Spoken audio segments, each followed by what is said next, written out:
நிறைய இருக்கு, வா தரேன். அப்ப தண்ணீரை குடிக்கியா? ஏழு பொம்மைலாம் இருக்கு.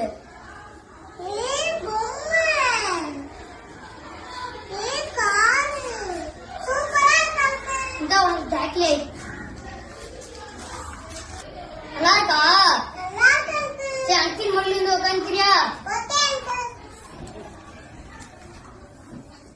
பரவாயில்லையே, அங்கிள் சொல்றேன் கேக்குறியே.